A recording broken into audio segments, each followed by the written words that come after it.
Welcome to Raging Bullets, a DC Comics fan podcast, episode 393.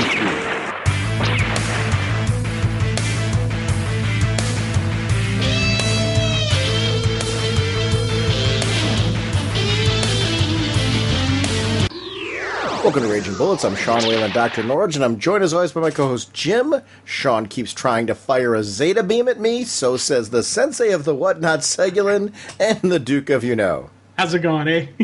On this episode, we're going to be talking about, in a very impromptu episode, we're talking about Forever Evil number 7, Justice League number 30, and Justice League of America number 14.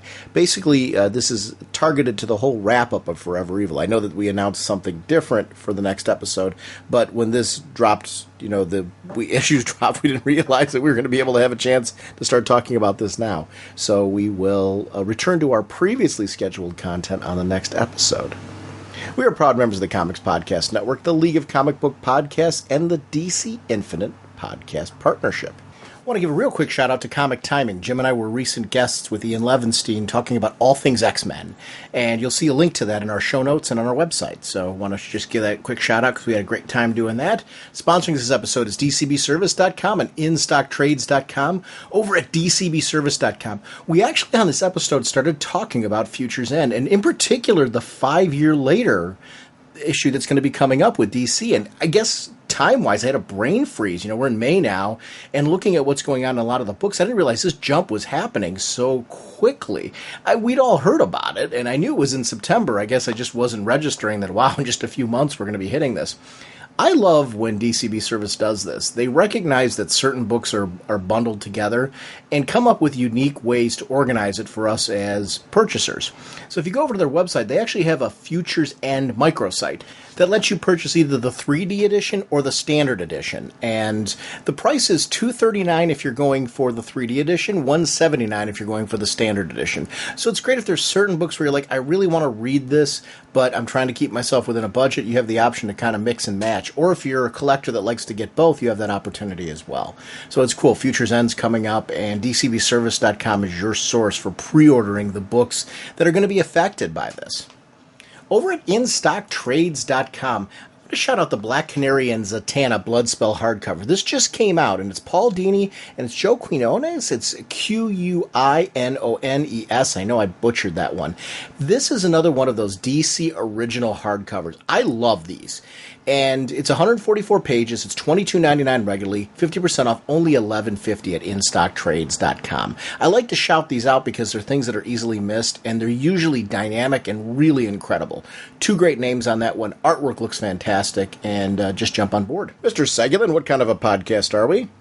Raging Bullets is a spoiler podcast. We go in-depth into plotline, story, twists, and whatnot of the comics we're discussing on the show. So, if you haven't read the books, you may want to come back later so you can better enjoy the show.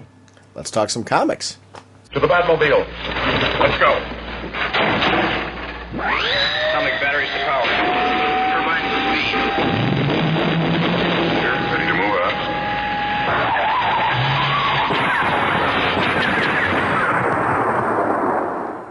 Jim, our next review is going to be Forever Evil, number 7, Crisis of Self. Jeff Johns is the writer, David Finch on pencils, Richard Friend inks, Sonia Obach colorists, Rob Lay is the letterer, David Finch, Richard Friend, and Sonia Obach on the cover, Ethan Van Sciver and Hi-Fi on the variant covers, Gary Frank and Brad Anderson are on the variant cover C. The Robot Chicken variant cover is by RC Studios. Katie Dury is the assistant editor, Brian Cunningham the group editor, Superman created by Jerry Siegel and Joe Shuster by special arrangement with the Jerry Siegel family.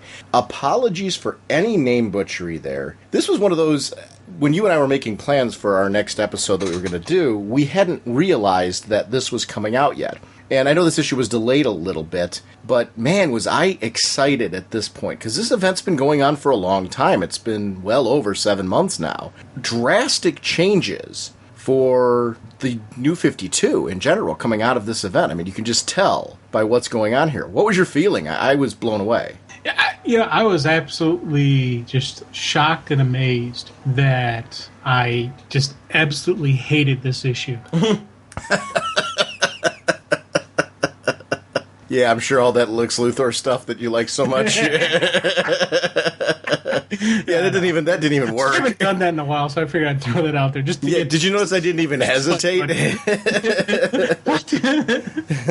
Oh, dude, I was in paradise. This was absolutely so what I wanted to see, and just everything that is coming. All the aftermath that's going to happen because of this has me just giddy. I'm grinning from ear to ear, going yay! And especially stuff happens in Justice League. I'm like, oh my god! So I am doing the happy dance here, and this has just been. I attacked this when you told me it came out. I went and picked up the digital version because I'm a day delayed. A lot of times with coming through the mail, so I just naturally picked it up, and I'm like, oh my god, this was absolutely wonderful. I'm like, yay! Yeah, I loved every minute of this. The one thing, the bittersweet part was Bizarro. I loved the Bizarro-Lex Luthor relationship. So when Bizarro got taken out in this one, I was like, no! How could you do this? He was awesome! I think that probably is the only thing I didn't like about the issue, because I absolutely loved Bizarro. I thought, and especially the growth and the development that we saw in 7 issues of Bizarro. Yeah. I've always multiple times said, I want to see Damian's first date. Well, I want to see Bizarro. I don't want, not necessarily date, but him interact with other people. I want to see him get to the point where, he could actually, maybe, I don't know, have a conversation with somebody. Now, hold on. You wanted to see like a new 52 version of The Bachelor featuring Bizarro. You know what? He was a key instrument in saving the world, so he probably could have gotten a TV show. I just really liked the character. I mean, he was fun. It was. I want to be careful when I say comic relief, because a lot of times when you say that, you're diminishing the power role that the character played. I really enjoyed the fact that this was this powerful Superman clone that at the same time was really childlike. As the relationship was being developed with Luthor, Luthor became a father figure to this child, which really I loved because it felt very organic and very real to what that kind of development would be like for somebody who hasn't experienced life because they were a clone. I really liked that relationship. It was well handled in this. This has been really a great event because of that. And Luthor's uncomfortableness with having to take a father figure type role was something that I really enjoyed, especially just the sheer anger of his reaction. And part of the thing I still debate with myself over, was he angry at the fact that Bizarro was dead, or was he angry because his monster died? Was he upset about, like any other hero would have been upset, hey, this is a living creature who's starting to get life? Or was it, you took away mine? You can't take away what's mine. I'm gonna teach you not to mess with Lex Luthor. I still go back and forth. What was Lex's true emotional path that we saw that sheer rage and anger in him? What was the motivation behind it? That part, motivations of characters, is probably something that I enjoy most in comic series. When you start wrapping your heads around trying to figure out where characters are coming from and why, that's when they start to become more real, because a lot of that stuff is not expressly written on the page. You have to figure that out through the storytelling. Each person's viewpoint of what those motivations might be could be slightly different depending on their relationship with reading the character. You might catch different things or see different things because of it. That's something that I really enjoyed about this. And especially with him, because he says, because when they're like, hey, it's just a monster, but it was my monster. Yes. So that's one side of it, but you never really know what Lex is thinking. That could be his outward lashing because he doesn't want anyone to think he's got a sentimental attachment. But does he or doesn't he? I thought that was pretty clear that was a sentimental attachment. Because if you take a look at the lettering on that one, that wasn't that was my monster, like in passing. That was an emotional outburst. And that's, again, is it just the fact that somebody took away what was his, or did somebody take away something that he cared about? And that's always the great debate with Lex Luthor. Yes, to all of that. Yes. It's not an either or, it's a yes. Yeah. I would say there was there became an emotional attachment that Lex probably wouldn't admit. But definitely it's because it's something that belongs to him, too, which might have led to the initial emotional attachment anyway. Yeah. That was his creation. That would be something to him that would be a violation, but it goes beyond that. And it would be uniquely Lex. It's not going to be the same kind of relationship that you get. Honestly, when we talk about Justice League, I think this blends nicely, this discussion, into who he is in Justice League. And I think that's why it's a very complicated answer, because of who Lex is. Talk about a great week of Lex Luthor. Oh, God, yeah. These two issues together, to me, it's just a wonderful Lex experience in the New 52. I think this is a character they have really nailed in the New 52. Oh, God, yeah. And you look at the page, the Death of Bizarro page, well, it's 2 pages where he dies. But you look at that first panel with Lex, is like, I can fix this. I can fix you. You see just, the emotion starting to creeping. And when Bizarro's like, no fixing. Sorry. Me sorry. Just Bizarro. And then you just see the rage. And it's like, that's where I always debate. Lex had a true emotional connection. This wasn't just, it's my monster. This was Bizarro.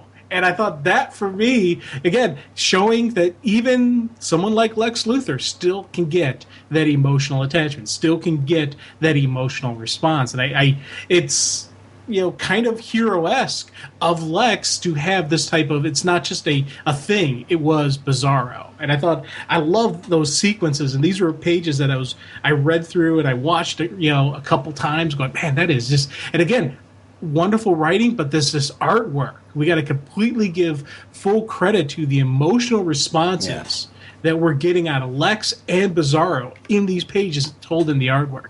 I got to say, this was just writing, this is a full creative team collaborating, creating a masterpiece. I'll wait for stuff like this. Oh, God, yeah. I mean, the extra pages were very welcome, because there was a lot going on with Batman and Dick Grayson and the rescue there. Because we were left with that cliffhanger, the battle between Lex Luthor and Batman, where now Lex saved Dick Grayson, and I like how that wasn't even clean. The Catwoman comment with Lex, kind of implying, did you really do that, or were you making that up? You never know, and of course Lex is never going to admit to it. and why would you when you're Lex Luthor? Right. Like, there's that part of me that thinks that there is a good to Lex Luthor, that believes that he really did intend to bring him back, but then there's that other part that's like, is he so cold and calculating that he was thinking of saving everyone at the time, and Dick Grayson became expendable? Yeah. And yet part of me does think that he actually did do it. That he is telling the truth here, just because the way he was reacting last issue, right when he initially, he's trying to say, I can bring him back. And Bruce is beating the holy heck out of him. Initially reaction at the end of last issue. So they did either he is that smart that he's laying the groundwork already, or he actually did it. And I'm kind of leaning towards that he actually slipped them the pill. And this was his plan all along. Hang on. Okay. Lex Luthor also is brilliant enough that in a situation, he can make you believe that that's what he was going to do. So I'm not disputing what you're saying. I'm agreeing with it with a caveat of it's Lex. So you don't really know, and I like that. I really like that part that I can sit there and wink and nod and go, yeah, Jim's right. But then there's another part of me that can go, well, as right as he is, it's still Lex. And that's what makes him such a wonderful character, is you have this, you can have a debate going back and forth for hours on end, saying, well, what about this? You see this, what about that? Because then I'm breaking down and analyzing the fact that he had the antitoxin, the adrenaline already built in the suit, ready to go. So he's Lex, you can think, okay, Lex is planning for situations where he'd have to fake somebody's death. Lex, maybe his own, maybe somebody else's, so maybe he would actually have the pill on him. He does have that Batman-esque quality of preparation, but again, there's always a caveat, but this is Lex Luthor. Did he actually do it? You can't be 100% certain. I love that. Oh, God, yeah. And even seeing Bruce, Mr. I don't trust anybody, or if I trust, you got to be the professional skeptic that he is in dealing with these situations. You can see his mind just racing through everything we're talking about. You can see his mind race through those same questions, within a couple seconds. And I loved how they ended it between the two of them with, them shaking hands even, and I was like, that is, again, Bruce is kind of trusting him, but he's not really, because it's Lex Luthor. He's always going to have a margin of mistrust and distrust from him, so he doesn't completely know. All he knows is Dick Grayson's alive. So he's like, okay, I'll give you credit for bringing Dick back here, and just we'll move forward. But I love just, again, these emotional responses and just the artistic facial expressions, just everything that was, the body presence that we were getting from this. This was, again, you said it before, I'll wait for something like this. I will definitely wait for something like this. I loved when Cyborg came in. And you know who was, not just Cyborg, Catwoman was really a great player in all this. I loved the dialogue that she brought. Because she's Catwoman, she's responding in her own unique way. Last time we saw you were a few arms and legs short of a body, those kind of things. The thing that the comments about Lexi with Bizarro, those kind of things. She was great. I mean, she just added a flavor to the whole conversation that you don't normally get with your male superheroes that are uniquely Catwoman. And I really enjoyed the grouping of this sequence, the characters that were here, and how true to who they really are the dialogue went with them. Because it just made for a really great sequence. Oh, God, yeah. And that entrance of Cyborg, I hooped and hollered just because, he had that bam entrance, and then you go right from that really powerful moment, then you have that little light comedy with Catwoman, but it never took anything away. You talk about, because we throw out Bizarro and the comedy relief, he never takes away from the action of the sequence. He's sitting there, he's got Grid's head, he's like, put down the head, put it down, and give me the rod. And it just, the back and forth between Lex and Bizarro was just, again, little comedic moments, but it doesn't take away from the action that we're seeing. And that's a great blend of, the writing, the writer, and just the art team, everybody knowing just enough to make us laugh and chuckle and make us go hoorah, but not enough that it, completely pulls us out of the story. Here's the question I have. The baby. Yeah. How do you ever trust whose baby it really is? Like, because she keeps switching who the dad is. Yeah. Now, I really do believe at this point it's Alexander Luthor's kid.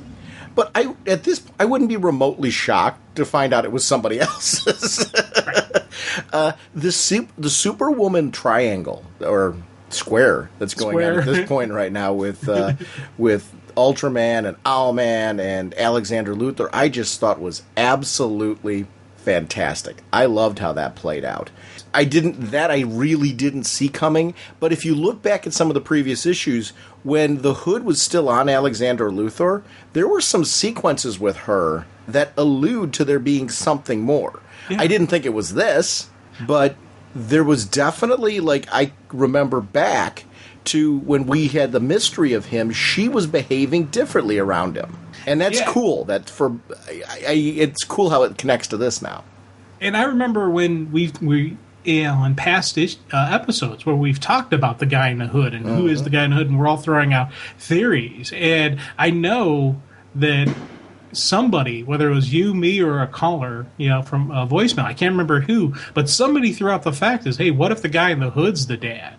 So I know it's been thrown out there, but to be honest, I really wasn't, I don't know if my head was completely there. I didn't think, the whole Shazam things, when that came through, or the reverse Shazam, this was, again, a really cool play, and just, a nice, another reveal, that it's still questionable, is it real? Personally, I think he is the dad. I think that's who the father of the baby is. But, again, there is always going to be a questionable margin of, is it? Because she plays both sides against each other. And once he got free, once he was able to invoke the power, she's like, okay, he's now the most powerful guy here.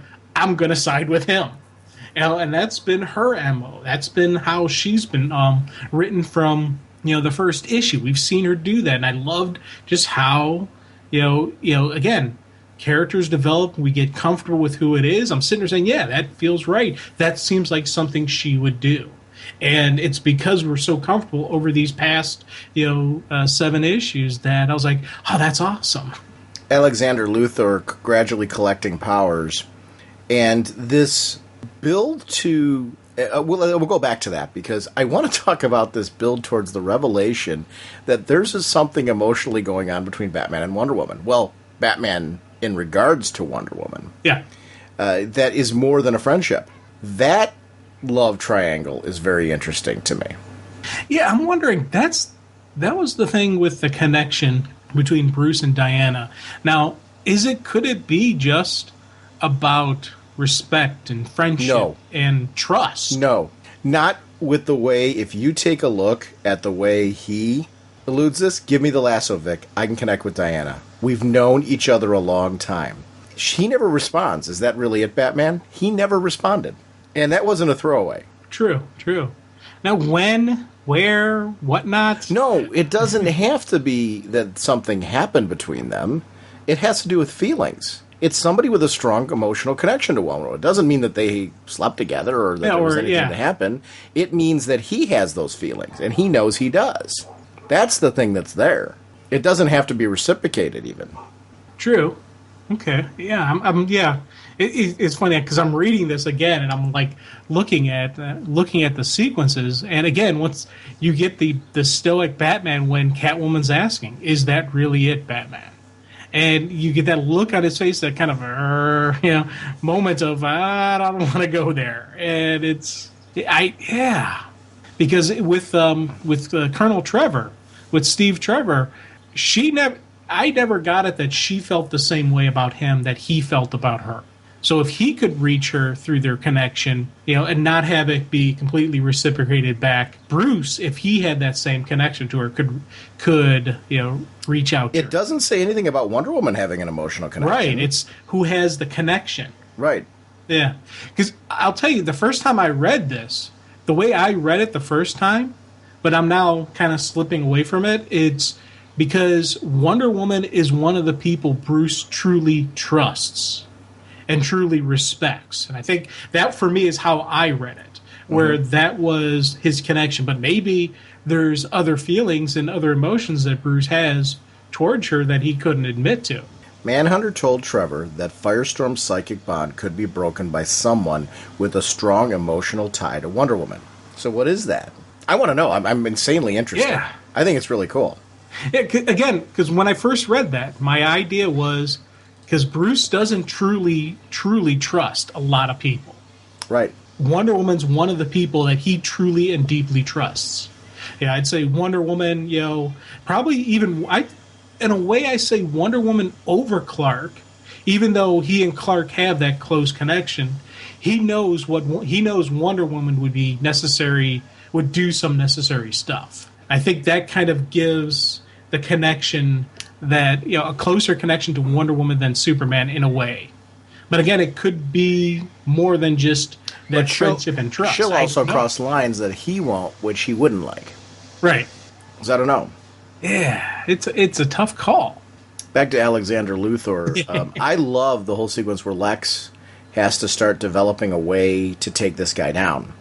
Finds out through, that he shouted something, and Captain Cold lets him know it's Mazaz. Yeah. And I just thought that was really great because now all of a sudden we've got to use things like, the lightning rod and going to Black Adam with that was really brilliant to just say, okay, if we put you out there, we use your power to do this. And his relationship with Sinestro, I think, was absolutely brilliant on this one, where Sinestro's asking about the Kondak and stuff like that. I just thought that was really great because he has to hold his jaw together. Yeah. So this can actually happen. It was such a great plan. As cool as I think it is that Luthor and Captain Cold are going to be on the Justice League, I would have been thrilled to see this team continue as their own Justice League. Yeah, and you talk about just the Black Adam and Sinestro team up, which, because that was something I really, again, it shows just the sheer toughness of Black Adam, but it also shows just Sinestro being Sinestro. He's like, hey, I can hold his jaw together. I can do that because he's Sinestro. Of course he can. He's the greatest of all lantern wielders, ring wielders out there. So guess what? He can do it. And again, these two, you look at their personalities. They both have that same where they're willing to do some nasty stuff for the good of their people. And you question, you can raise the question with either one of them, how evil are they? If their people were left alone, would they try to conquer the universe? Would they try to conquer the planet? I'm not completely sold that either one would be complete, full-on, conquer the world evil. But each one would have the power to do it, and each one, if pushed, would do it. I think that was a great connection, having these two kind of, understand each other, especially just that, hey, tell me about this country of Kahndaq. Because one first thought that popped in my head is Sinestro is going to be looking for a new world for his people that he finds. And maybe he's going to get some ideas on how to run things, or maybe just a general, they have a common bond. That'd be kind of interesting seeing Sinestro on Earth on Kahndaq. That would be, for me, would be kind of neat, those two hanging out and those two having a little power broker together. Yeah, it's it'll. I don't know that we're going to see those two team up again anytime soon, but I'd certainly love it. Oh God, yeah. Now, one of the things that I really especially enjoyed about Luthor was the fact that Alexander Luthor was much more powerful, but Lex Luthor is much smarter. And I love the fact that Lex, throughout all of this, granted, there was a lot of improvising. He was winging it, and he was figuring it out as he goes along, but he never gives the impression that you're thinking, he just pulled that one out of nowhere. And, the way he presents himself, the way he was written, the way his facial, again, going back to the artwork, it all comes across like this was always his plan all along. And again, that's another beautiful thing with, Lex Luthor, that even though we know for a fact he's improvising as he's going along, he's going to make it look like this was the plan from moment one. This is what I had in mind the entire time. And again, brilliance of Lex. Even though he's improvising, it was a plan. Oh, yeah. Like, the plan was to get him to change back. So when the Black Adam thing didn't work and Lex realized that, hey, you are me and I have your voice, that was still following the plan to an extent. And you're right, but it was improvising because the one part didn't go, but it still went back to the original plan. And I liked that aspect of it. I liked that there was a plan in play, but Lex is so smart that he's able to improvise when it starts going off, but keeping to the plan. Because it really was the plan to change him back, which Lex did. I mean, so the ultimate end goal worked. And I love that Lex does not let him speak or anything. He goes right away for the heart, takes him out, down, done. Goes for the kill, flat out. No ifs, ands, or buts. And again, part of that was payback for Bizarro. Part of that was this is a super massively powerful creature that we cannot allow to run roughshod on this planet. And part of it was also Lex proving there can be only one. And I cheered. And again, I have to say, I didn't completely see that coming with him saying, we have the same voice. When they were throwing out the plan of the lightning, I'm thinking, hey, maybe that'll work. That's kind of cool, especially because they're using the flash lightning rod. I'm thinking, okay, we got multiple stuff happening here. Maybe that's going to happen. And when it didn't work, I was like, oh, boy, okay, Lex, what you going to do now? So right up until the end there, when he finally, it's like, my voice is the same as yours. I'm like, oh my God, he's going to say the words. And I just it was, again, another threw up my hands moment was, woohoo! I had so many of these in this issue, and most of them were surrounding Lex Luthor. I do think Lex's main motivation there was saving the world, though. Yeah, it was his main motivation. Yeah. But there's some payback. And there was some proving that I am the best. I'm not saying that, but I mean, the whole thing, like, I can be only one and stuff like that, I think was irrelevant to Lex. I don't think he was, sitting there saying that. I think he really was taking him down for the purpose of destroying. I mean, it looks that way to us as the reader. There can be only one, but I don't think that was Lex's motivation behind it. It was more of I'm going to save the world. And I agree with the payback part. I quite like the fact that, because we see And a lot of Justice League is driving a lot of this. We see a Lex who just is so in your face and defiant of this alien threat, this threat coming to his world. Because this, again, is another alien threat. Even his clone, or, his alternate version, is an alien threat. Because they're from another place. They've come to our world. They're taking over. Look what they've done. The drastic changes they made when they were here. Lex would not tolerate this or let this stand in any way, shape, or form. and then what he did with the Atomica, I thought that was so cool. Oh, my God. Again, brutal and just, necessary.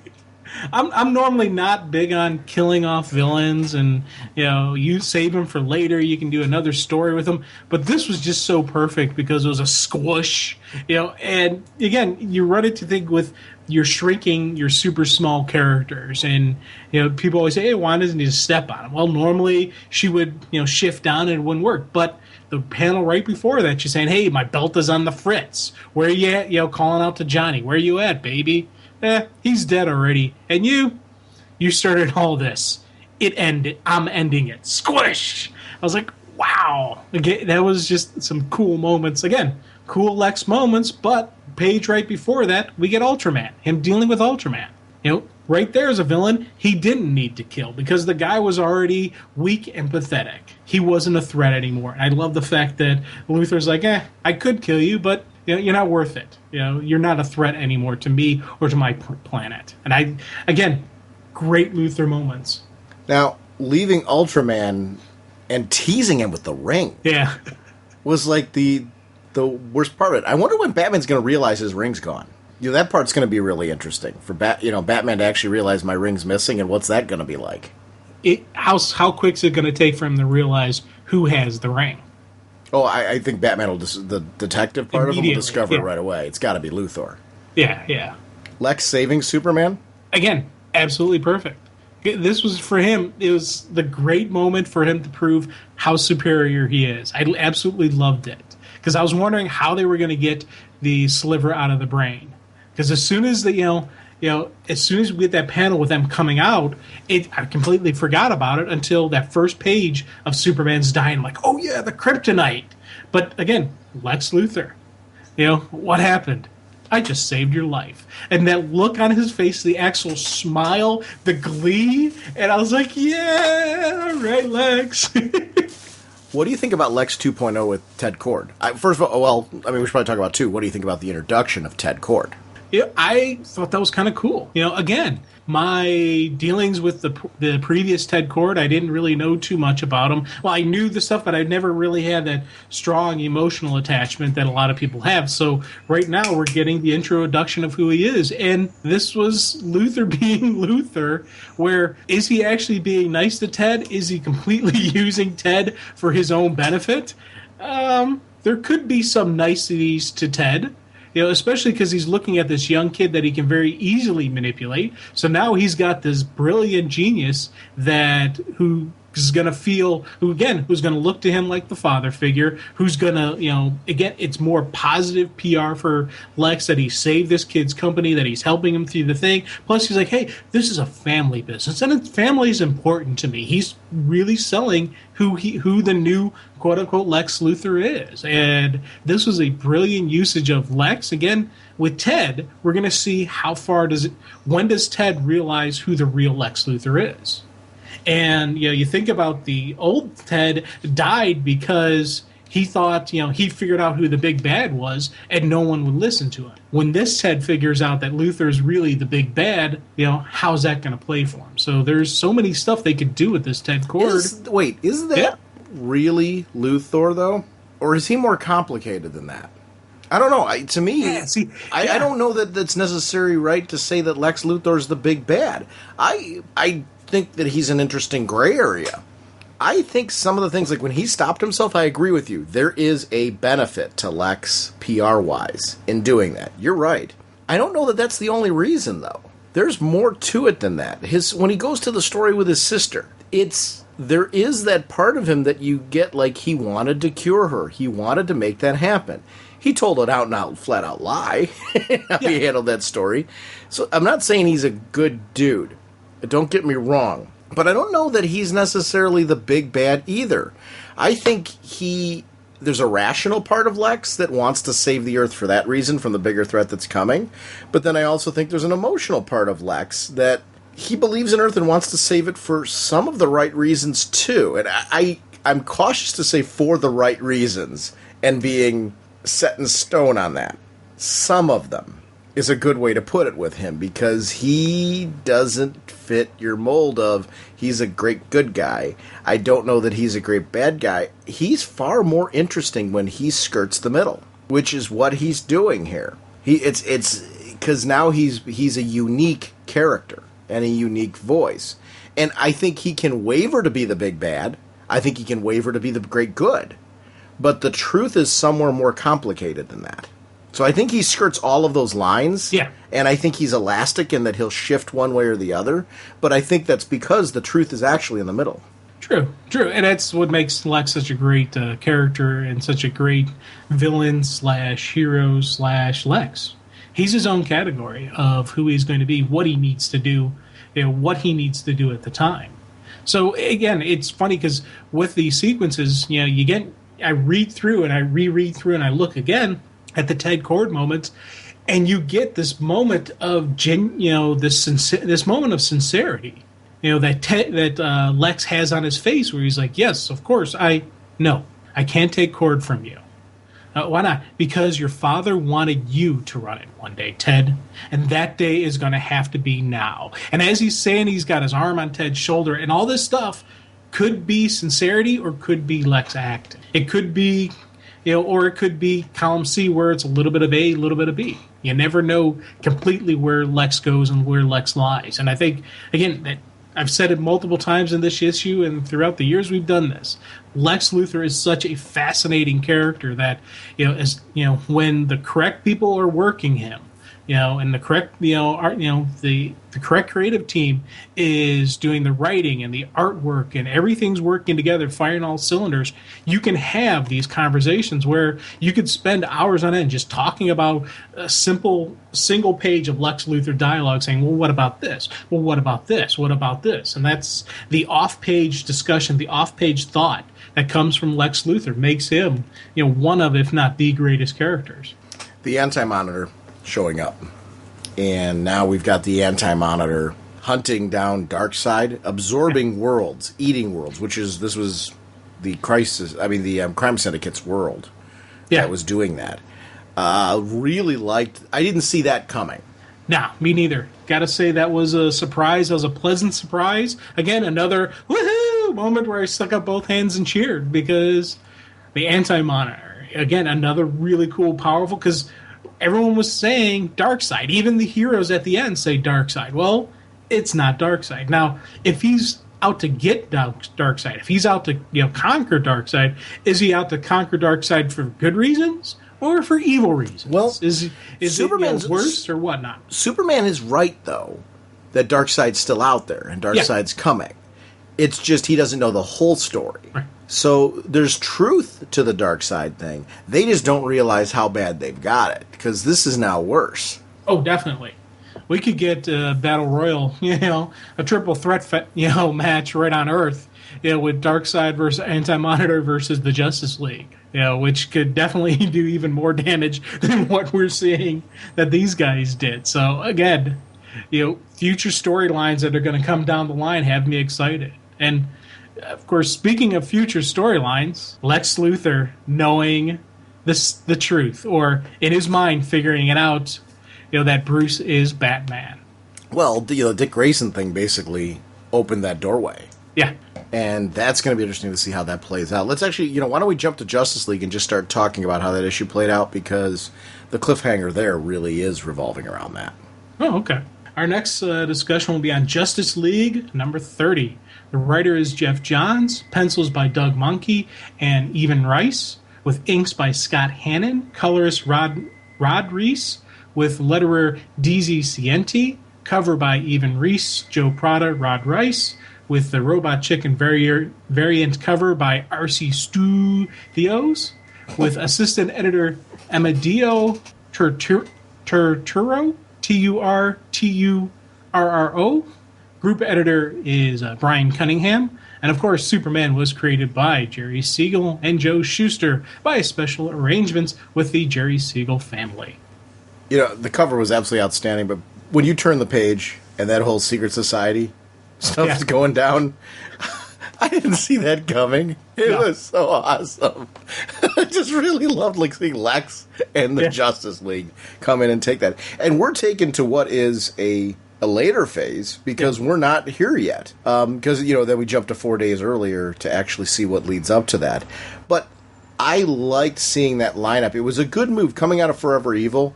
Right then, we needed kind of a tease as to what's coming with the Justice League. Get me excited about the Justice League moving forward. And when you see a team with Lex Luthor and Captain Cold, Wonder Woman and Batman, especially with the revelation there, Aquaman, Cyborg, and Billy. Yeah. I just really love the lineup. For obvious reasons, Superman's doesn't look like he's on this team. No, he's not gonna be. I'm assuming that when Lex actually joins, Superman says, "Hey, if he's there, I'm not." Which makes sense for their natural hatred and his mistrust. But the thing I loved is the fact that Wonder Woman is still on the team, because that whole thing was she was probably going to say, "Hey, if you don't, I won't be on the team." He's like, "No, I need somebody there to keep an eye on Lex." I think that's the whole reason she's on the team. And Bruce is because of Bruce. And Bruce. What do you mean Bruce is because of Bruce? Well, everything that's going on between Lex and Bruce. Yeah. He's got his own things he's got to deal with, and who knows how actually Bruce plays this whole thing with Luthor. Because Lex is the kind of guy that once he has something he knows for 100% fact is the way it is, you're not going to be able to convince him. He could have Bruce Wayne and Batman standing right next to each other, right in front of him. He still won't believe it. He'll still think this is a trick. So this is something that's locked now in Lex's head that Bruce is going to have to deal with. And that's part of the story I really want to see is what happens, how he handles this going forward, what's going to be the status between them, between Wayne Tech and Luthor, what's going to be the status between Batman and Lex Luthor, where this is going to play out. I think this is why Lex is on the team. Yeah. No, when he went to Wayne Manor at the end of the story, the end of this issue, that's what opened the doorway. Yeah. That's why he's on Justice League. Well, I don't think there's any gray area on Lex knowing that Bruce Wayne's Batman. Right. I'm saying yes, but I'm wondering, again, we know that's why he's on there, but I still want to see that play out. Well, that's going to be next issue.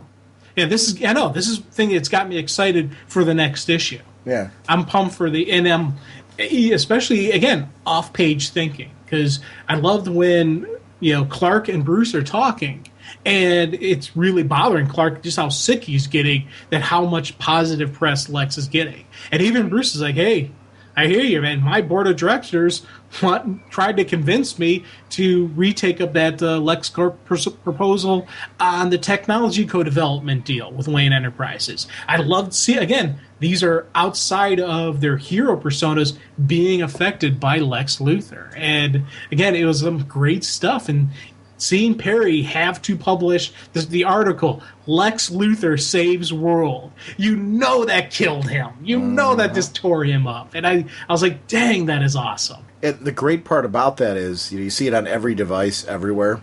Yeah. Lex really used this opportunity to ingratiate himself on a world that was already phobic of powered heroes. Yeah. And he's really taken advantage of this to do a smear campaign that basically now is blaming the Justice League, which we'll talk about that when we get to Justice League of America, blaming that particular team. Right.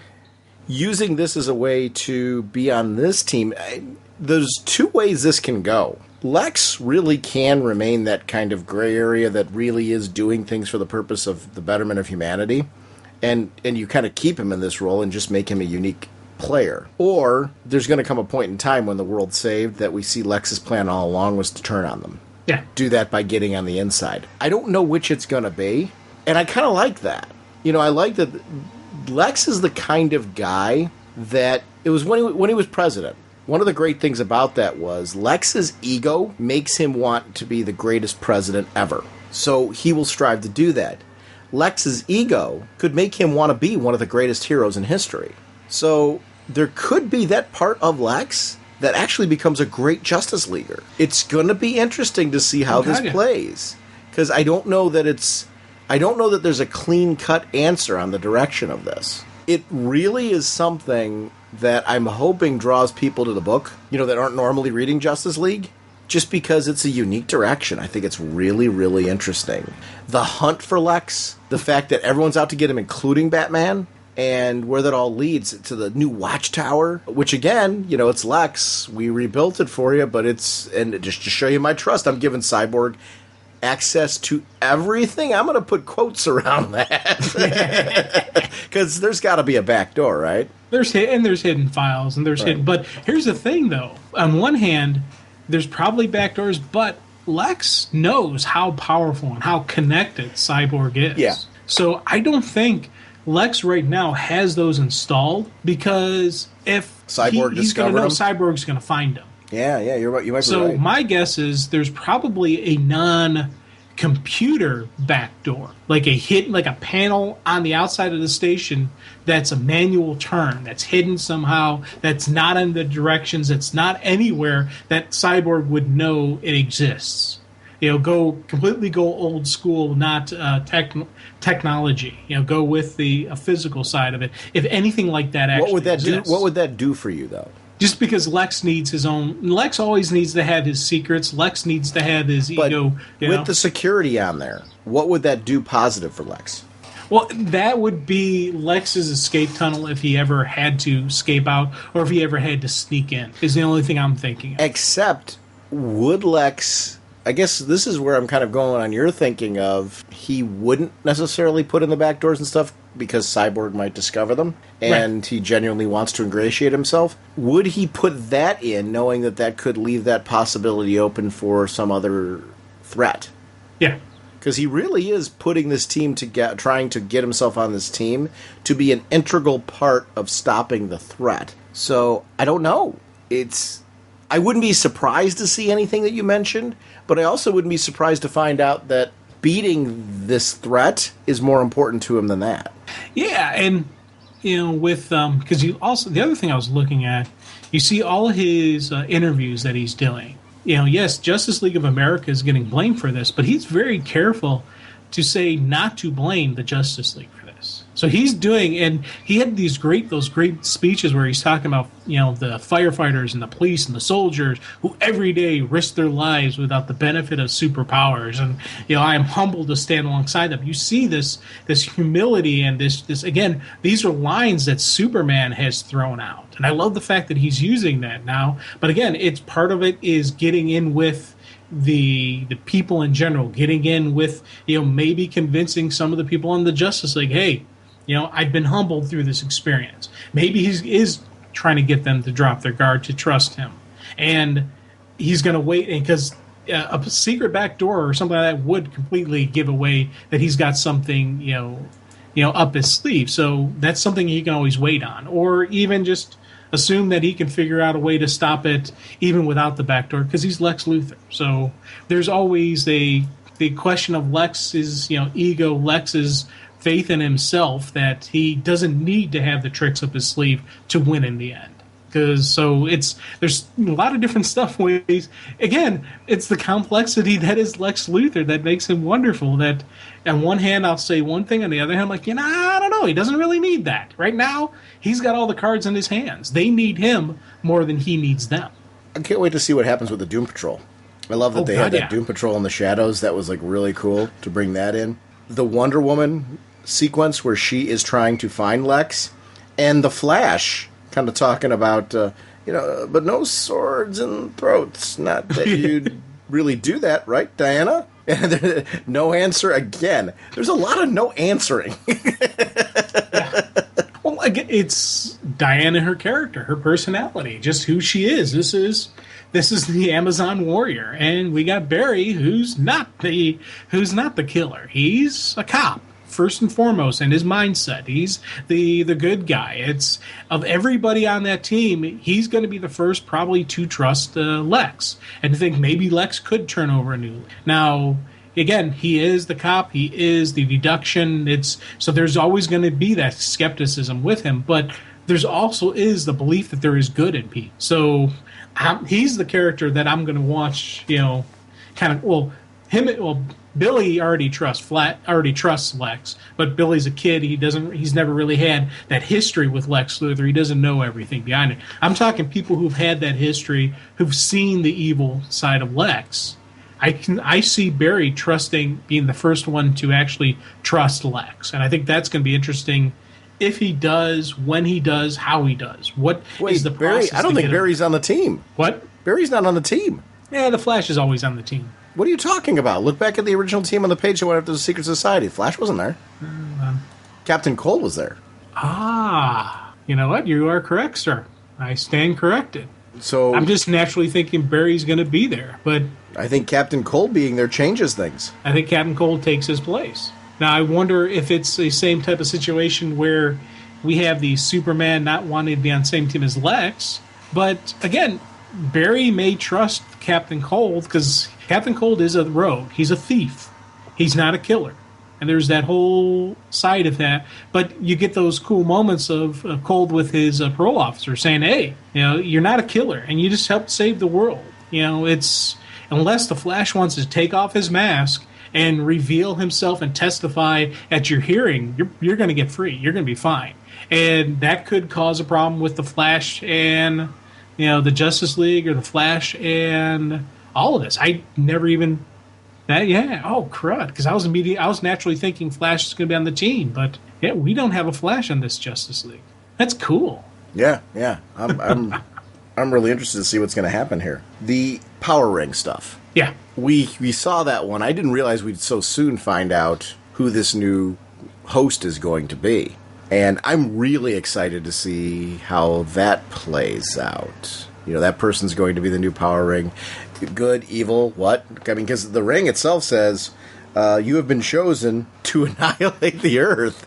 Yeah. So, who is the new Power Ring going to get teamed up with? That type of threat's going to be, I don't know, really intriguing. Now, can she refuse the power of the Power Ring?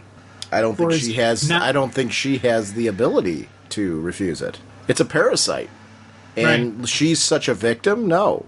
Again, and that was a cool usage of who got the ring, because she so fits what Power Ring would have looked for. Mm-hmm. She's the one of those quote unquote weird people the doomsday preppers who was actually absolutely perfect for this situation. So I kind of cheered, because I always like seeing the different stuff on the doomsday preppers and just the people who have the 6 months worth of food supplies, this and that. Well, she of everybody, and even her sister acknowledges it. Hey, you know what? You were right. We were wrong. You didn't open the door for us, and we deserved that, I guess. We haven't been good to you. And it was, again, these really cool moments of her trying to interact with her sister, and I completely believed her. And it was one of those traumatic moments caused people to rethink how and relook at life, and she's trying to reconnect with her sister, but there's the little problem going down the ring with the ring. So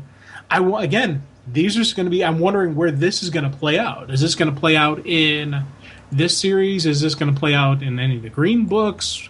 How is this going to go? Oh, it's going to be here. It's going to be completely here? I don't know. I mean, I'm not saying that character won't necessarily appear in the Green books, but I'm saying this tease is something that's going to play out in Justice. I think the Doom Patrol tease is playing out here, too. I think all that stuff is kind of alluding to things we're going to be dealing with coming up in the series. Hey, let me ask you a question. Sure. Okay, so you're in the satellite. Lex has the magic lasso wrapped around his hands. Mm-hmm. What question would you ask him? Boy, I don't know. I think the questions that they asked him were pretty darn good. Because the first question that popped in my head... Go for it. ...in this situation was, do you currently have any plans to kill to kill any members of the Justice League? Yeah. Because he's gotta tell the truth, and it's currently, do you have anything planned for it?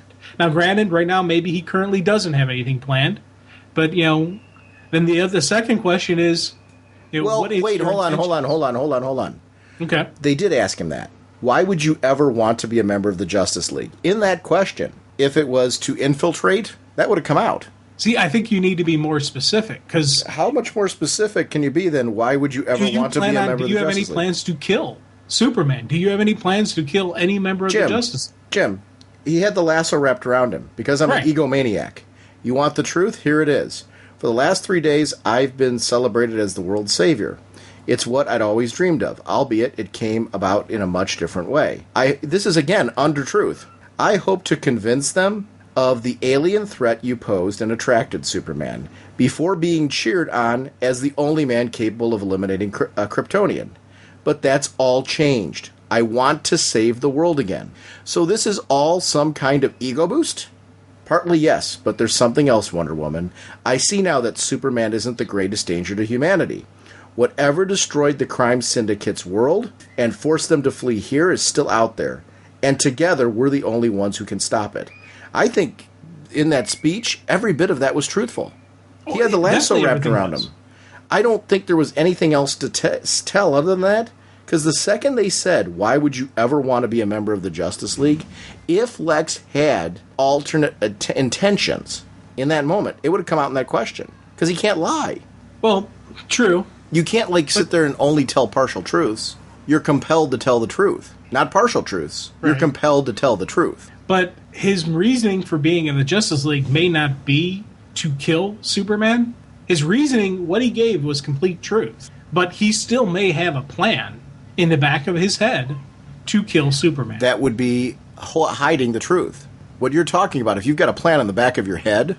Right. But it's not... Okay, the plan He isn't didn't- associated with him being in the Justice League. The plan isn't associated with him. The plan is when he's not in the Justice League. Well, he admitted that he still sees Superman as a danger to humanity. Right. He's just not the greatest danger to humanity. So, I mean, I think that was revealed there. He's not, doing a group hug with Superman. No, but I still think they could have asked them. Again, a very direct question. I think would have been a better.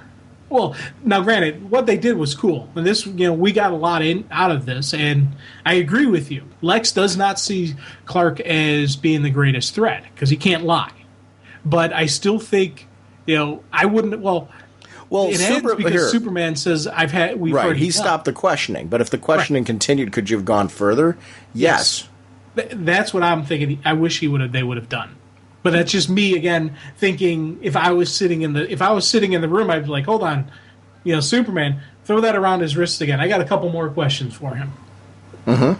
And I would have gone deeper. Instead of an open-ended question, you ask a very specific question, and you get that type of either even to the point of a yes/no answer where there's no definitive way he can get around it, especially because he's compelled to tell the truth. That's why whenever you have the polygraph tests, they're yes/no questions. There's definitive truth, not truth, and you have no, hold on. A polygraph is a little bit different because of the fact that you're not compelled to tell the truth by the machine.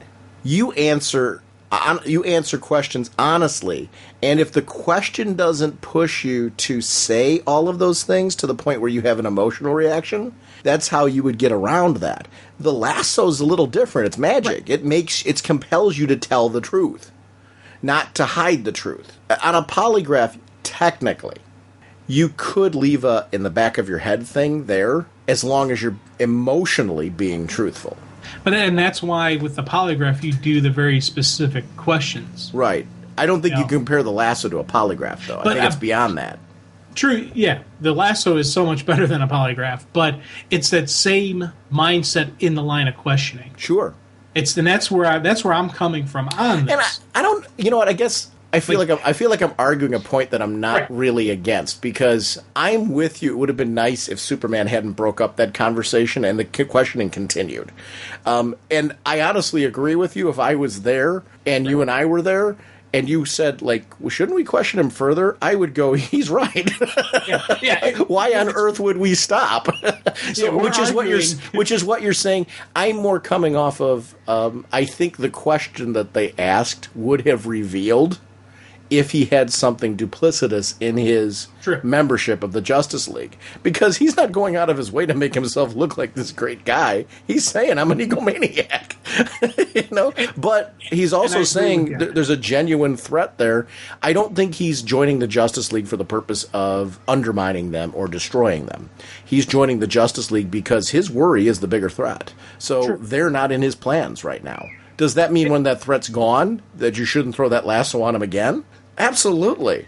And I'm with you. Your point is well met. Why on earth would you take a guy like Luthor and not keep going?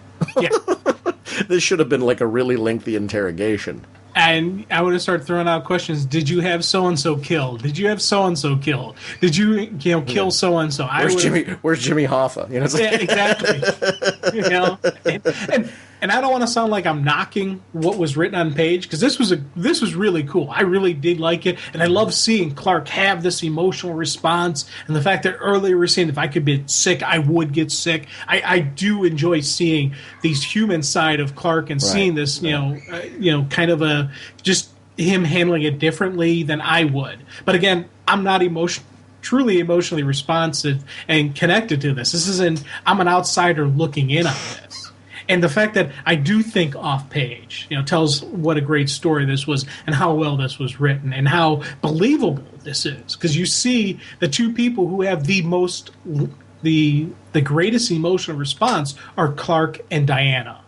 They're the two who have the biggest response because of what Luthor has done to Clark, because what Luthor's done, and just who Lex Luthor is, and just everything beyond just the physical attacks Luthor's done, the emotional, the mental attacks, everything that he's done to Clark has Diana edgy as well. So, again, this was beautifully written that we would see Clark ended, but when I start thinking off page, I go, oh man, they could have done this. Oh, that'd been kind of neat. They could have gotten some confessions out of Luthor that he normally would never have given them. And you have the recorder going. So, hey, guess what, Lex? Here we go. We got you now recorded as admitting to, doing all these evil things. And again, stuff that I'm just thinking off page. Well, one of the parts that I really loved is after Lex left, when the team was debating and Batman's thrown out there, what if it is a threat that's not Darkseid? Yeah. What if it's something more? And they talk about, that Cyborg has a way to digitally pull up what the crime syndicate was doing so they can analyze that. I always loved that role of the Justice League. This is your power hitter team. They are really the ones that should be responsible for, looking into the biggest threats you can imagine and coming up with ways to handle them. And I really love the way that whole sequence plays out, that there is something more that they can do. Yeah, and one thing I am wondering about Simon Baz, he's not on this Justice League either. No. So where's he going to be at throughout all this? I guess the other thing we should realize, too, that page with the crimes, with the Secret Society, right? That doesn't mean that that's necessarily the way the team has to stay. But I think that's a pretty good indicator of the way the team is going to stay. For now. At least. Yeah. But that doesn't mean there aren't characters behind the scenes that are somehow watching and monitoring. True. I loved it. I thought it was really, really a great issue. Yeah, I know. I'm just so excited to see what happens next. I'm really just pumped for Justice League Now and for Justice League of America. Justice League United. This has really done a great a revigoration of the Justice League franchise for me. Yeah, sometimes you need a refresh to get the series. I'm with you. I'm excited for Justice League in a way that I haven't been in a while. Yeah. And that's not to say that I haven't loved the book. It's been a great book.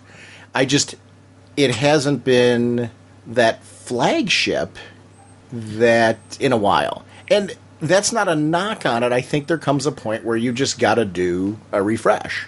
Yeah. And I've been, pumped and excited for it. So I don't want to sound, but this was something, and I'm finding that a lot of the titles that I've been enjoying come this month, have just gone and kicked it up a notch for me. Flash has kicked it up a notch. Aquaman's kicked it up. Justice League Now. These are books that I was enjoying before, but now I'm like, bam! Oh, this is getting really cool. And we got wait, we were forgetting something too. We've got a 5-year jump coming soon. Oh yeah. So I think that's something we got to keep in the back of our head. I mean, it's coming quite soon. That's September, right? Yeah, I think so. Oh God, yeah, that's going to be interesting. And that was actually the length of time it takes for Bizarro version number 2 to come back. Right. So we're going to see after the jump, we're going to get Bizarro back, and again, how will that Bizarro be? Will he be similar to what we saw before? Will Lex be a different person 5 years from now? Will Lex still be on the team? I find it hard to believe that he would be, but I wouldn't be surprised if he still was. Yeah. Just because the way Lex is playing this, I wouldn't be terribly shocked if he was still on the team. But 5 years of him having them trust him and let him be on the team and not have them have a way to get rid of him would surprise me. I'm really intrigued. Because is that when the 5-year jump comes? Because those Futures End issues are then. Yeah. So is that when the jump's coming? Well, the Future End isn't that. I thought the Future's End was 7 years. No, that was 5. That was 5? Okay. Yeah, but I guess I don't know. There's a Future's End event that's coming in September. I don't remember if that's the jump or not. So I guess I got to put kind of a caveat on that. I know that the solicits for September are out, and every book's got a Future's End issue. Okay. So yeah, that's got to be the 5-year jump then. Yeah, I think. I don't know. We'll see. Jim, I actually was looking online. I wanted to double check. It is, in fact, the new 52 Futures End issues that are the 5-year jump in September. Oh, cool. That is the big event. So all of the titles will do that. They have 3D covers that are available. They're actually in this month. You can get either the standard or the 3D covers. I knew that those issues were going to be the Futures End issues. I wasn't 100% sure if that was when the jump happens, though. I think, it's funny. I think the Justice League change happening right now threw me. Because we're not that far away from September. We're doing this change of the Justice League, but then this book's going to jump 5 years later. So we're going to very quickly see a book that spins into the far future. I'm really excited for that. Now, we're going to be talking about Justice League of America number 14, and the writer is Matt Kint, Tom Derenick, Eddie Barrows, and Diogenes Neves on pencils. Apologies for any name butchery there. Vicente Fuentes, Iber Ferreira, and Mark Deering on inks. Hi-Fi Colors, Taylor Esposito Leathers, Barrows, and Ferreira. It's Ferreira. I know I'm butchering that. Mark Stutzman on the Mad Variant cover, Ricky Purdon, associate editor, Eddie Berganza, group editor, Superman created by Jerry Siegel and Joe Shuster by special arrangement with the Jerry Siegel family. And once again, apologies for any name butchery. This was a fantastic issue. It was an aftermath issue from Forever Evil, and what it does is it really takes this team, closes everything off, and serves as a pre-Zero issue for Justice League United. It really connects what led to that. I loved the sequences with Stargirl in particular and Steve Trevor. Yes. And I love the fact that it opens up and you initially think that Trevor is interrogating Stargirl. And it turns out it's not the case. And the part I digged about it was about probably halfway through the issue. I started really noticing that she was taking control of it. And I was thinking, wow, this is really cool that, she's, again, the confidence of this character, her as a hero, her as a person. And I'm reading it that she's taking over the interview. She's taking over the interrogation. I was like, dang, that's awesome. And from the start, it was supposed to be her interrogation. I was like, man, that is cool. Yeah, I love it. I think it's really, really fantastic. As a character, and I shouldn't say just her relationship with Martian Manhunter, I think, has been one of the coolest things that has been developing during Forever Evil. I really wanted to see those two continue on together. I love that during that whole process, he wasn't aware that she was doing the interrogating of Trevor. He thought that Argus was doing something to her, and he was not going to stand for it. So I love that further added to our sense of, wow, she's being interrogated and what's going on here? Are they holding her prisoner? In the interrogation process that she's doing on Steve Trevor, we're finding out what happened to each of the members of the team, which I think is really important. I'm not a fan of when all of a sudden a team dissolves and we don't know what's going on. Two characters in particular, though, have completely vanished. Vibe and Element Woman. They're both gone. I mean, like, they did not come back from what happened. So where are they? Because they didn't come back with the rest of the heroes when the whole Firestorm thing dissolved. No, and they even commented, in Justice League that where are they? Because it was Flash and Cyborg doing cleanup, and they commented, where are they? They didn't know where they were. So I like the fact that we still have this mystery. I'm assuming Justice League United, we're going to find out what happened to them. And I'm hoping, because Vibe is a cool character, and Element Woman, again, she can have those kind of cool comedic moments, and I like the innocence of her as a character, as a person, and so I hope I'm assuming they're not just dropping it because it's brought up heavily in this issue, and I'm assuming because this, to me, was the precursor to the Justice League United, so I'm assuming we'll find out there. Or is that mystery a precursor to other things down the road? Not sure which. I'm assuming, I'm making giant jumps and assumptions here that we're going to see her eventually down the line. And are those characters we're going to not see until the 5-year later jump? They could be a 5-year jump, but I don't know. The fact that they've been brought up in both books tells me they're going to be they're going to be a pre-5-year jump. They're going to find them before that. Well, they got 3 issues to bring them in. True. Well, that's June, July, and August. Right. Then it's 5 years later. Oh, shoot, yeah. Okay. So that's what I'm saying. It doesn't, your logic, I agree with. The timing doesn't allow for that. Because they just went to Ran in Justice League United, which we're going to have to talk about when we get to that book. So I don't know when they're going to do that. Unless they're on Ran. Right. Well, that was my thinking. That's where they were. Why? I still haven't figured that part out yet. You might be right. I don't know why. On one hand, I was thinking because of Vibe and his, portal jumping ability type of where his powers come from. They come from the portal. They come from the dark side, the jumps and the kind of the fact that, he's off kilter when it comes to where he is. I was thinking when he exploded out, it opened up a portal, and he went through it, and Element Woman went through with him. Okay. That's what I'm assuming happened. But again, I don't know. I'm making more of a guess than anything. We didn't see that, though. No. Which is interesting. Could a part of her still be in the Firestorm Matrix? Oh. Because she, with Vibe, I'm assuming he's out. But with her, she could be maybe part of somebody else and not realize it. Yeah, I don't know. Because she does have the unique physiology that she has a physical body, but she may not have a physical body. She could very easily be absorbed into a Firestorm, and he's got to expel her out, not realizing that she's still in there. And with the one extra body, it's not going to send him going, he's not going to go nuclear again. Everything's calm and controlled in his body now. Yeah, it's a good mystery because we really don't know much other than they vanished. Yeah. I like the Catwoman story, how, there's a smear campaign with they're throwing specific characters under the bus, and Catwoman was one of them. But she, on the other hand, was doing everything she could to hide herself and mask who she is so she can get back to a life, which we know what that looks like in Batman's current event. Right.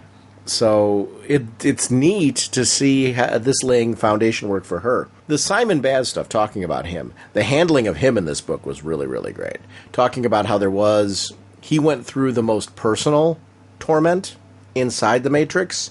Yeah. But he gradually found a way to work past it. It says a lot about his strength, because she talks about how, basically the racism that he deals with on a regular basis is something that it makes it hard for him. And understandably so. Those moments, though, where you see people genuinely hugging him after, he's saved their families, and you see, him gaining something from that, I just thought was really great. Well, this is a character that when they first started introducing him, everyone's like, wow, what's going on here? And as he's played out, I'm like, man, this is some good stuff they're doing with him. They're really taking, and this isn't just a chance to, okay, let's have some more ethnicity.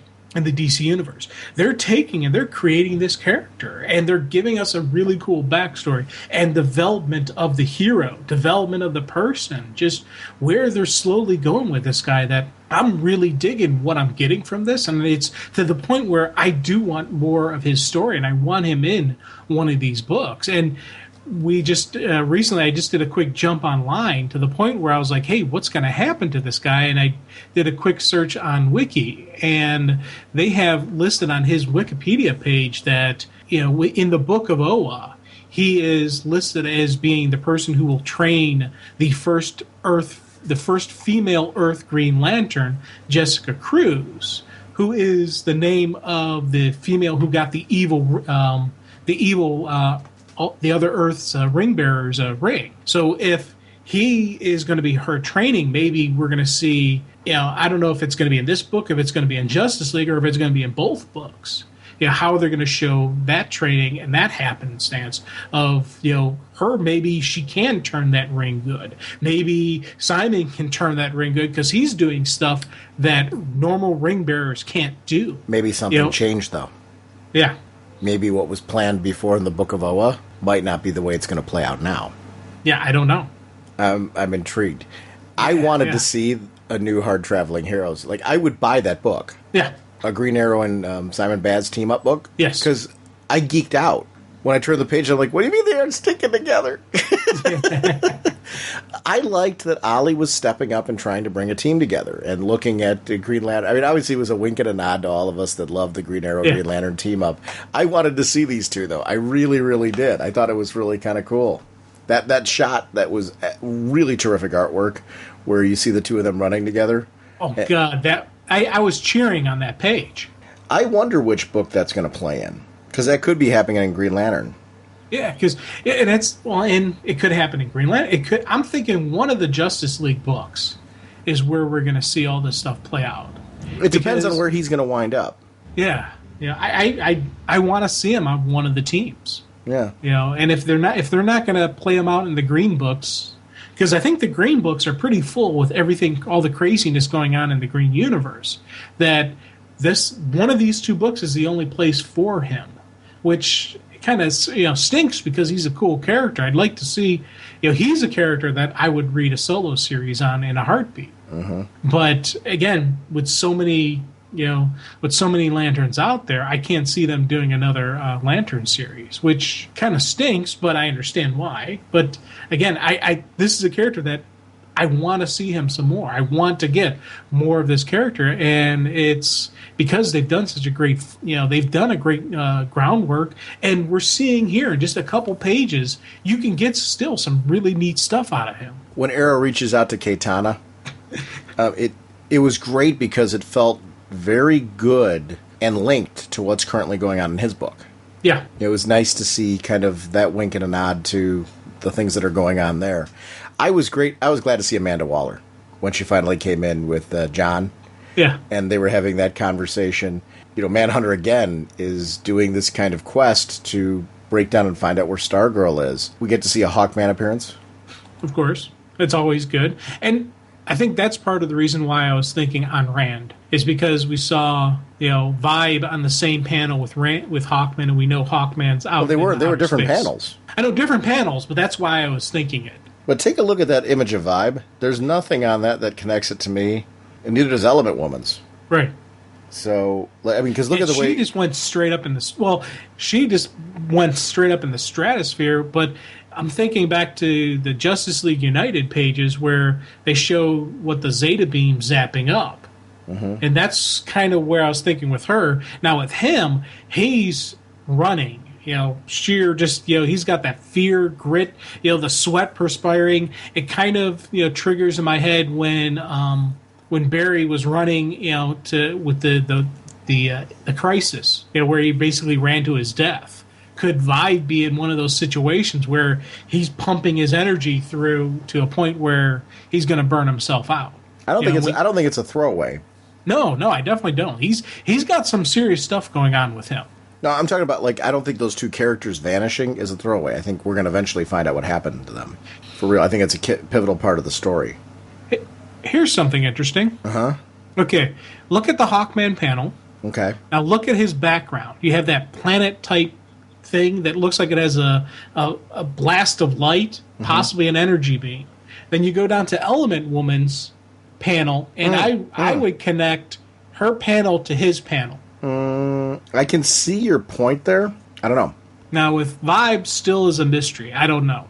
I'm guessing with Vibe, channeling himself out there. But to me, that looks like that could be a connection between the two of them. Again, we know where Hawkman is, we'll eventually see where Hawkman is in United. So maybe Element Woman's out there as well. I don't know. Well, we did see where Hawkman is. Right. So I mean that's a for sure. I don't know. I'm not 100% convinced that that's an indicator of where Element Woman is, but I'm also wouldn't be against it if it is. I'm not against it. I mean, it's just I still am not 100% sure that that's an indicator of where she is. It'd be cool if it was. Yeah. One of the things I kind of liked, and as I'm flipping through pages and looking, the way they drew John, when he was really going for the full intimidation factor, they really bulked him up, and they really spiked up the head and gave him a very solid alien look. And then when you go back to with him and Stargirl, it's a lot calmer. He's still a big guy. He's still got the Martian look, but he doesn't have that fear, anger, intimidation factor with her. I'm really glad the art team, really took their time and did that with, really puffing him up. Again, it adds to his anger and adds to just the seriousness that John is looking for her. I like his new 52 costume. The costume is really good for him. Oh God, yeah. If this is this is a really cool look. Yeah, I mean that's one that I honestly they've tried to make improvements on his costume over the years and tried to modernize it in certain ways. That's a nice wink and a nod to his classic costume, while at the same time really looking modern, but not in a way that's overdone. Sometimes you're going to overdo the costume. And it's kind of like, we don't need like 87 pockets. We don't need this. We don't need that. It's like enough already. That's sleek. It's right. It looks good. It's a good book. I'm excited. I'm excited for you. I mean, I've been excited for United. I didn't realize this was going to be a bridge, and I guess I should have.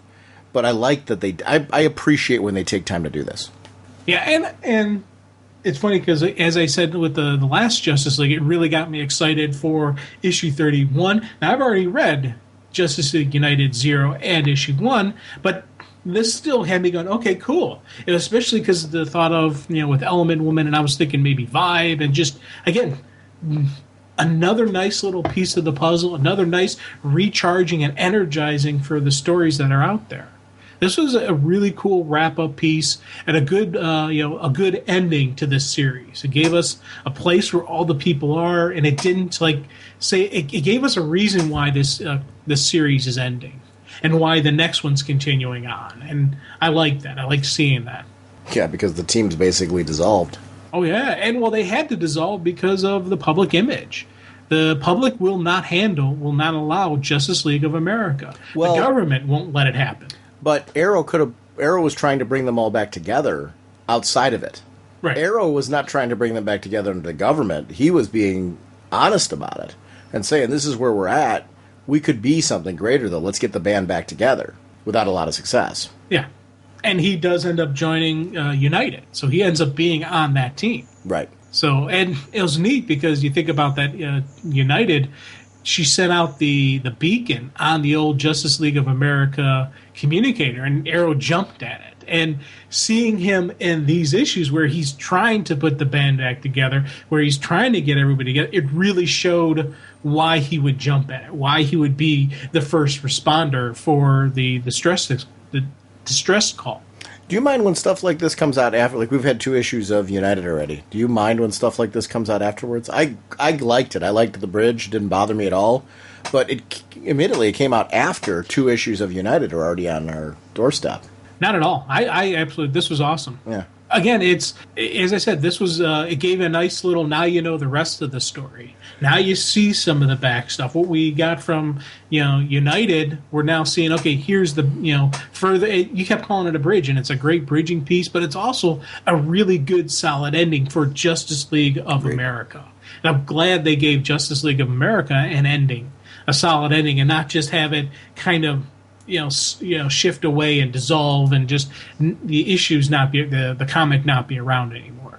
This right here is the ending, and it's the announcement. Okay, adventures continue in Justice League United, on sale now. So right there, it gives you a direct connection where you can keep going on with this story. Mm-hmm. It's good stuff. Reaching melting point. Not sure we can make it. I want to shout out our show voicemail line. It's 1-440-388-4434 or drnorge on Skype. That's always available in our show notes and on the website, so it's easy to grab those numbers if you want to shout out anything on the podcast. We love having you part of the show. Want to shout out our show website, ragingbullets.com. That's where you're going to find the latest news on the podcast. You also want to check out, we have a Twitter feed that comes off of that, and a regular Raging Bullets Facebook page. Both of those are fed by our website. Besides that, you can also find information on our Raging Bullets and DC Infinite Facebook group. We share that with DCinfinite.com now. We're proud to share that with DCinfinite.com. They are your DC Comics news source. And it's a great community of people that love to talk about anything comics, pop culture. It's just grown so far beyond our podcast, and I love that we're sharing it with DCinfinite.com, who's an incredible site if you haven't been there. We are also on Google+. We have personal pages on all the social media as well. Feel free to add us. We love chatting with you. I post mainly from my personal account. I use the Raging Bullets accounts as kind of a utility account for the show. So if you want to chat with me directly, please feel free to add me. I love contacting and chatting with people who listen to the show. As we said in the beginning, we are on a recent episode of Comic Timing talking about the X-Men. Remember to check that out in our show links. Once again, sponsoring this episode is DCBService.com and InStockTrades.com. Over at DCBService.com, remember, they are a digital partner. What that means is if you do any digital shopping, for example, Comixology, if you link that account to your DCB Service account, 5% of those purchases goes towards your DCB Service order.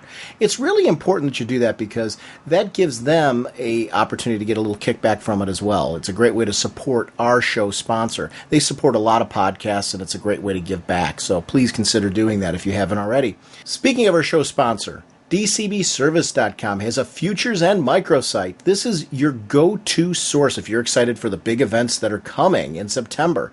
I had a brain freeze. Jim and I were talking about in this episode, realizing that it's coming. The 5-year jump is coming in September, and it's kicking off with these futures end issues. Each issue features a regular standard edition and a 3D cover. Example, Action Comics Futures End #1. They have a $239 priced 3D issue or a $179 priced standard edition. Keep in mind, those are 40% off the regular price, and it's a great way to bundle those together and save some money on what is looking to be an amazing month that really changes the continuity of DC as we know it. And it's always fun when things get shaken up a little bit, and I always get excited for this. I had a brain freeze. I completely forgot this was coming now. So we've got something great to look forward to, and now's the time to pre-order those things. DCBService.com is your pre-order source. So make sure to go over there and check the amazing deals that you can get from DCBService.com. Over at InStockTrades.com, hardcovers, trade paperbacks, omnibuses, whatever you're into, this is the place to go. We know that comics are an expensive hobby, and one of the ways to maximize the amount of reading that you can do is by shopping at some of our show sponsors. InStockTrades.com does a wonderful job of saving you money. The Black Canary Zatanna Bloodspell hardcover. This is a great team up between these two, written by Paul Dini. Amazing artwork. It's 144 pages, $22.99 regularly, 50% off, only $11.50. If you have a number of books that you've been dying to get, a great thing to do is to bundle them together. If you buy $50 or more, you get free shipping, which is an amazing deal from InStockTrades.com. In our next episode, we are going to be talking about Justice League United 0 and 1, Secret Origins, All-Star Western, and that Superman Doomsday kickoff. And we will see you then. Bye! Flying through space and time, 1,000 different lifetimes. Faded for love and flaws and incredibly clear sightlines. Swinging your mace around, such a practical outlook. Helping the JSA and occasionally supporting your own book. Hawkman, Hawkman. Eagle eyes can't see. Hawkman,